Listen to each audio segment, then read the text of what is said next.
है, अब ये तय हो ही गया है कि भाई ये नंबर 1 दिल तोड़ने वाले अय्यर भाई हैं, तो ये अवार्ड हम बबीता जी को दे देते हैं। अरे मेहता साहब, आप बबीता जी को क्यों अवार्ड देंगे? उनका बेचारी का क्या कसूर है? कसूर की बात नहीं है जेठालाल, अब अय्यर यहाँ नहीं है तो बबीता जी जब घर जाएंगी तो अय्यर को अवार्ड दे देंगी, वरना अय्यर तक हम ये अवार्ड पहुंचाएंगे कैसे?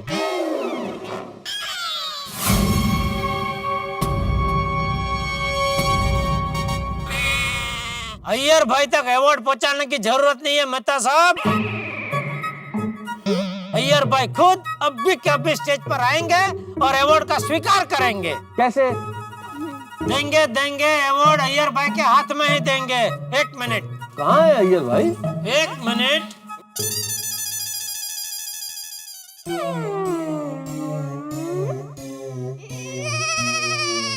ये देखिए,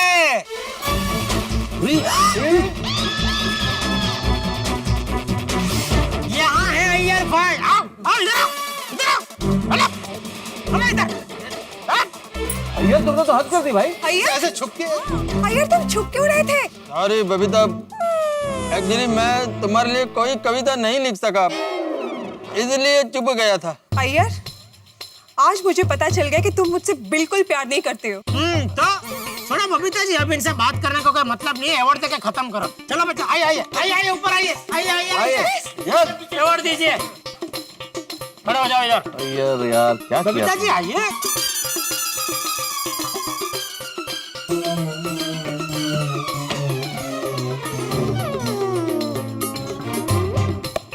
विश्वास नहीं हो रहा अय्यर। खरंच असं थोडी. अय्यर, मैं सोच भी नहीं सकती थी कि नंबर 1 दिल तोड़ने वाले तुम निकलोगे। तुम मुझ पर एक कविता नहीं लिख सकते? अरे कैसे लिखेंगे बबीता जी, ये आपसे प्यार ही नहीं करते ना, तो कैसे लिखेंगे? ओ मेहता साहब, मफलर लगा के क्या खड़े, चलो दीजिए अभी अवार्ड बबीता जी के हाथों में दीजिए, ताकि बबीता जी ये अय्यर भाई को थमाए। तो गोकुल धाम के निवासियों, देवियों और सज्जनों, वो क्षण आ पहुंचा है जब हमें ये नंबर 1 दिल तोड़ने वाला अवार्ड सौंपना है। गोकुल धाम के सभी पतियों को अपनी अपनी पत्नियों के लिए कविता लिखनी थी, और महिला मंडल ने यह निर्णय लिया था कि वह व्यक्ति जो अपनी पत्नी के लिए कविता नहीं लिख पाएगा, उसका अर्थ यह होगा कि वो अपनी पत्नी से प्यार नहीं करता है, और उसे नंबर 1 दिल तोड़ने वाला अवार्ड दिया जाएगा। और आज की रात अब यह प्रमाणित हो चुका है कि वह व्यक्ति कौन है, वही जो इस वक्त मंच पे मौन है। नंबर 1 दिल तोड़ने वाला गोकुल धाम में है श्री कृष्णन सुब्रमण्यम अय्यर। ये अपनी पत्नी से प्यार नहीं करते,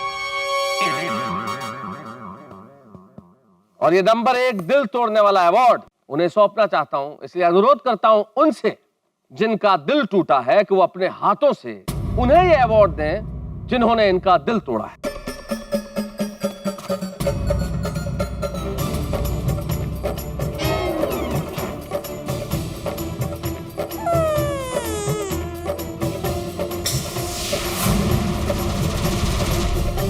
घर में टिपोई पर रखना सामने, अच्छा लगेगा। सब मेहमान आए घर पे, सब देखे, सबको मालूम पड़े ना।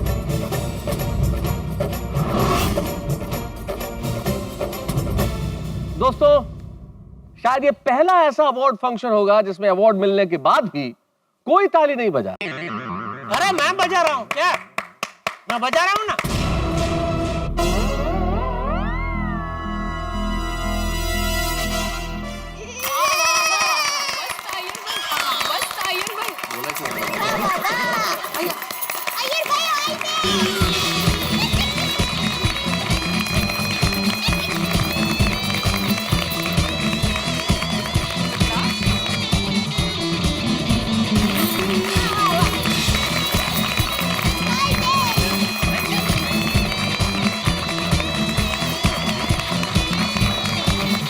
कमान मेरे चेन्नई के शेर, और हो जाए शुरू।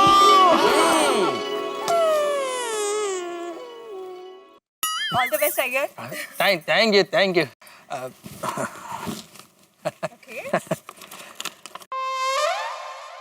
माय डियर बबीता, तुम मेरा सजनी हो तो मैं तुम्हारा साजन, तुम मेरा ऑक्सीजन हो तो मैं तुम्हारा हाइड्रोजन। और जैसे जैसे पानी में से कोई ऑक्सीजन और हाइड्रोजन को अलग नहीं कर सकता, जैसे पानी में से कोई ऑक्सीजन और हाइड्रोजन को अलग नहीं कर सकता, वैसे ही हम दोनों को कोई जुदा नहीं कर सकता। हम दोनों में ना कोई राइट है ना कोई रॉन्ग है। हम दोनों में कोई राइट है ना कोई रॉन्ग है, क्योंकि हमारा केमिकल बॉन्ड सबसे स्ट्रॉन्ग है। तुम्हारे आवाज का फ्रीक्वेंसी मेरे कानों को कैच होती है। तुम्हारे आवाज का फ्रीक्वेंसी मेरे कानों को कैच होती है, क्योंकि वो मेरे दिल के फ्रीक्वेंसी को मैच करती है। आगे आगे। चेन्नई के डोसे का कसम, चेन्नई के डोसे का कसम, बबीता मेरी हर बात सच्ची है। चेन्नई के डोसे का कसम खा के कहता हूँ मेरी हर बात सच्ची है। ये साइंटिस्ट सच कहता है कि हम दोनों का केमिस्ट्री सबसे अच्छी है। बबीता,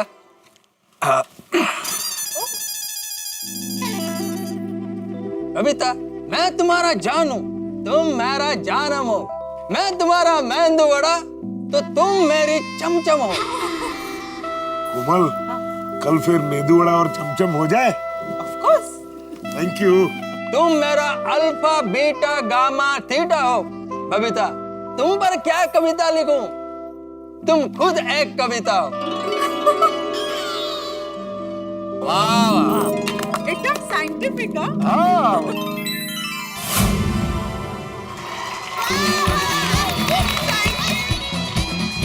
कविता कैसा लगा? कविता तुमको? Iyer, fabulous, fantastic. Thank you so much Babita. Thank you. भाई क्या बात है, कृष्णन सुब्रमण्यम अय्यर साहब, कमाल कर दिया आपने। Thank you. जब मैं अय्यर भाई की कविता सुन रहा था तो मुझे ऐसा लग रहा था कि अय्यर साहब ये आपके लिए भी है और आप सबके लिए जो इन्होंने सुनाई। तब मैंने ये सोचा कि भाई अय्यर की कविता आप दोनों के संबंधों का एक खूबसूरत आभास। अय्यर की कविता आप दोनों के संबंधों का एक खूबसूरत आभास थी। कविता में एक अलग कशिश थी, अलग प्यास थी। कविता में एक अलग कशिश थी, अलग प्यास थी।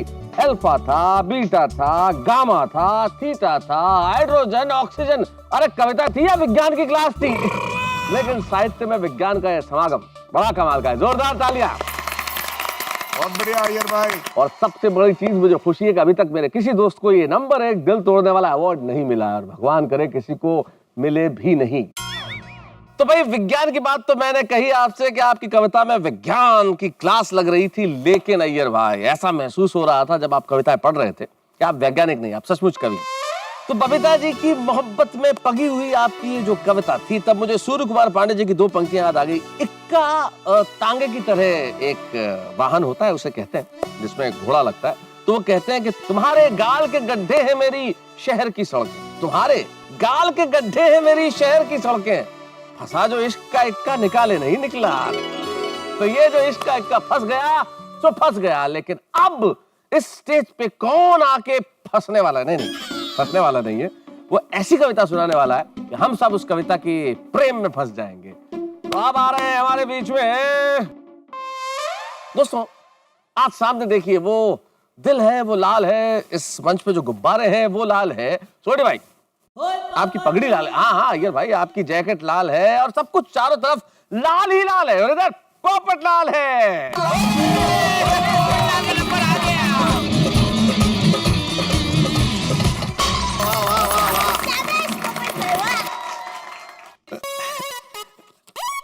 दोस्तों, ये कविता मैंने अपनी होने वाली पत्नी के लिए लिखी है।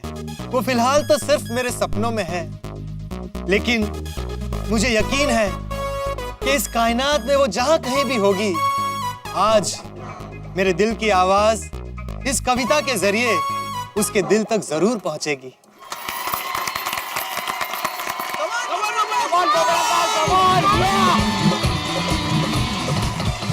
Thank you.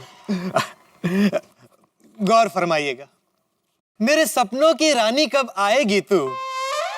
अरे ये कविता थोड़ी है, तो गाना है, ये नहीं चलेगा, ये कविता नहीं है। अवार्ड उसको दे दो, पोपटलाल को दे दो, खत्म, चलो। अरे अरे हाँ बाबू, और चीटिंग ना कर। हाँ पोपटलाल, भाई सुन लो जेठालाल, जरा सुन लो। मेरे सपनों की रानी कब आएगी तू, मेरी होने वाली बीवी कब आएगी तू, मेरा घर है जो सूना कब बसाएगी तू, मेरी जिंदगी में 4 चांद कब लगाएगी तू, चलिया तू चलिया चलिया तू चलिया।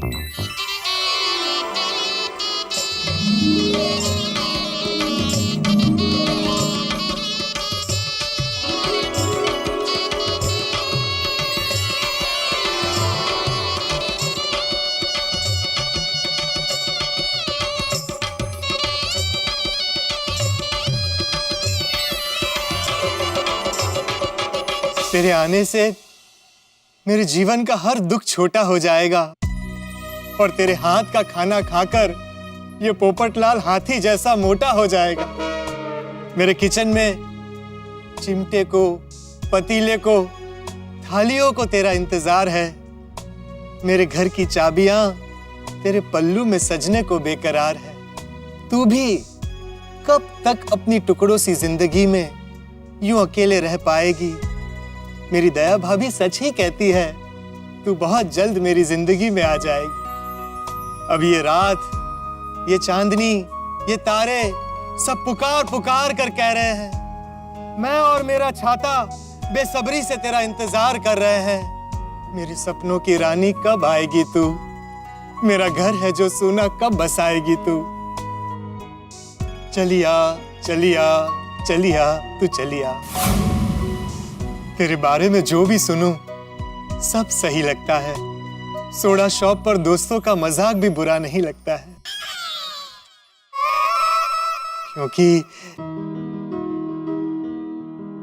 क्योंकि यकीन है मुझे तुम मेरी दुनिया पर बहार बन के छाओगी और छन छन छन बजाते हुए प्यार के घुंघरू मेरी जिंदगी में आ जाओगी।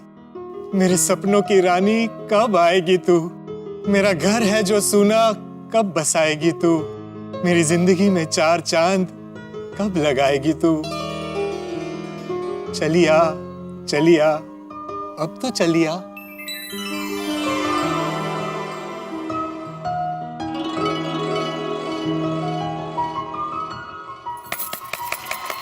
वाह वाह वाह वाह पोपट भाई, बहुत सुंदर कविता है, बहुत ही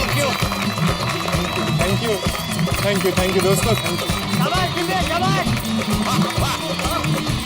पोपट भाई, आपने अपनी होने वाली पत्नी के लिए सच्चे दिल से इतनी सुंदर कविता लिखी है ना कि वो इस दुनिया में जहाँ भी होंगे उनके दिल तक आपकी ये कविता जरूर पहुँचेगी।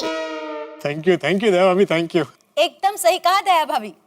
पोपट भाई, जब एक दिल दूसरे दिल की पुकार सुन लेता है ना, तब दुनिया की कोई ताकत उन्हें मिलने से रोक नहीं सकती।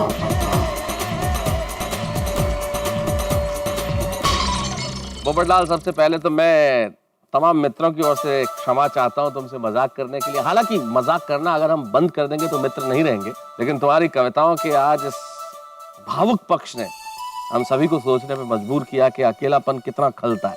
ये तुम्हारी मुस्कुराहट है जो उस अकेलेपन को छिपा देती है, लेकिन आज इस कविता में वो दर्द उभर आया। तब मुझे मेरी 2 पंक्तियां पुरानी याद आ गई कि वो जब भी याद आता है बेइंतहा याद आता है, और मसला ये है कि वो हर वक्त याद आता है। और मैं जानता हूँ हर वक्त जो तुम्हारे चेहरे पे मुस्कान है उसके पीछे बहुत बड़ी पीड़ा है, और हम तालियां बजाते हैं पोपटलाल तुम्हारे लिए, और तुम्हारा अकेलापन जल्दी ही दूर होगा। और ये तुमने कहा ये कि ये सब चीजें इंतजार कर रही है उसका, तब राहत इंदौरी साहब के 2 शेर मुझे याद आते हैं। वो कहते हैं कि उसकी कत्थई आंखों में है जंतर मंतर सब, उसकी कत्थई आंखों में है जंतर मंतर सब, चाकू वाकू छुरियां बुरियां खंजर बंजर सब। और वो जब से रूठा है रूठे हैं सब, वो जब से रूठा है रूठे हैं सारे के सारे, तकिया वकिया चद्दर वद्दर बिस्तर बिस्तर सब। तो ये जितने बर्तन हैं वो भी इंतजार कर रहे हैं किसी का कि कब कोई आएगा और उन बर्तनों में सब्जी पकाएगा और वो आपको खिलाएगा। यकीनन वो दिन भी जल्दी आएगा, वो दिन आएगा तब तो हम सारे लोग खुश होंगे ही। लेकिन आज आपकी इस कविता के लिए हम जोरदार तालियां। और मुझे बड़ी खुशी है कि ये नंबर 1 दिल तोड़ने वाला अवार्ड अभी तक किसी को नहीं मिला। जेठालाल, अब तो तुम ही बचे हो भाई, आखिरी कंटेस्टेंट। अब देखना यह है कि तुम कविता बोल पाते हो या ये अवार्ड तुम्हें मिलता है। ओ मेहता साहब, शुभ शुभ बोलिए भाई। मैंने कविता लिख ली है और मैं सुनाऊंगा। अरे भाई लिखी है तो फिर यहाँ आइए, यहाँ आके उस कविता को सुनाइए। और मैं चाहता हूँ उस कविता को सुनाने से पहले उस कविता के स्वागत में और दया भाभी और जेठालाल के स्वागत में जरा जोरदार तालियां बजाइए, जरा जोर से तालियां बजाइए।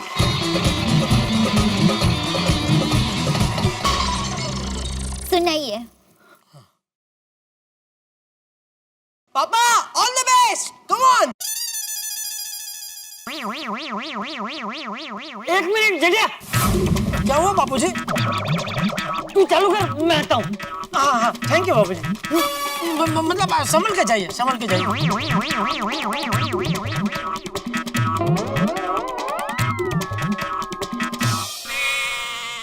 Thank you.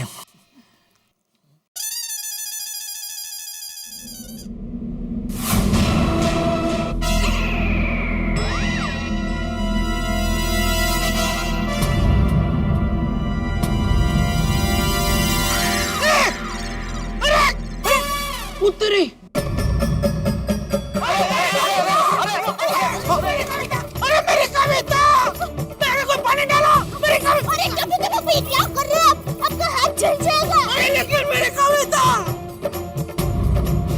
छो ना जेठा प्रा, उन कुछ फायदा नहीं, कविता चल के राख हो गई यार। अरे लेकिन अभी मैं कविता कैसे पढ़ूंगा? ये तो बहुत बड़ी समस्या हो गई जेठालाल।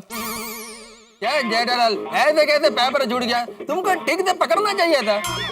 मैंने ठीक से ही पकड़ा था यार भाई, पता नहीं अचानक हवा का झोंका आया और कागज मेरे हाथ से छूट गया। छूट गया कि जानबूझकर छोड़ दिया? अरे कैसी पागल जैसी बात कर रहे यार भाई? इतनी मेहनत से मैंने कविता लिखी, वो कागज में से जानबूझ के मैं से आग में डाल दूंगा? क्या बोल रहे हैं? जेठा भाई शांत शांत। वो तो कागज पर तुमने कविता लिखा था। क्या मतलब? नहीं, मतलब ऐसा भी हो सकता है कि तुमने कविता लिखी ही नहीं हो और कविता पढ़ने से बचने के लिए तुमने वो कागज आग में डाल दिया हो। अरे कागज मैंने नहीं डाला है आग में, वो हवा की वजह से अपने आप गया। अगर यकीन नहीं हो रहा तो आइए, आइए इधर आइए, आइए इधर स्टेज पे आइए, मैं आपको कागज देता हूँ, आप हाथ में से छोड़िए, देखते हो कागज जाता है कि नहीं आग में। आइए। दया मेरा यकीन करो, मैंने सच में कविता लिखी थी। हाँ हाँ टप्पू के पापा, मुझे आप पर पूरा विश्वास है। पापा कविता आपने लिखी है तो आपको थोड़ी बहुत तो याद होगी ना? हाँ टप्पू के पापा, थोड़ी बहुत जो कुछ भी याद है सुना दीजिए ना। हाँ हाँ जेठा भाई।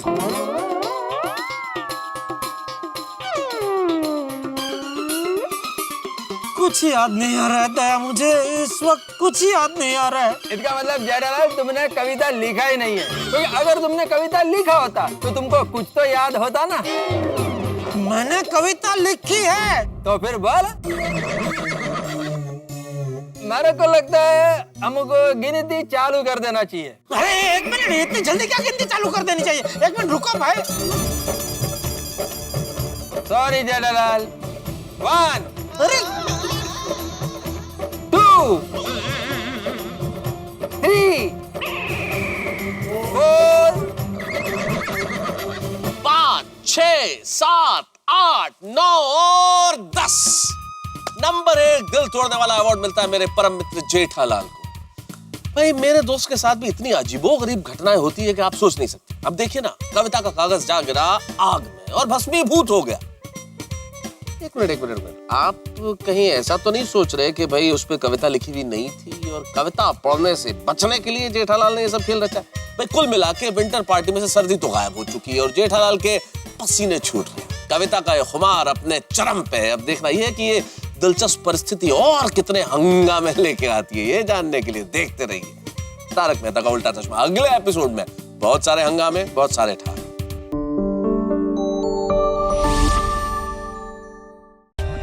For more updates, subscribe to our channel, click the show links and enjoy watching the videos.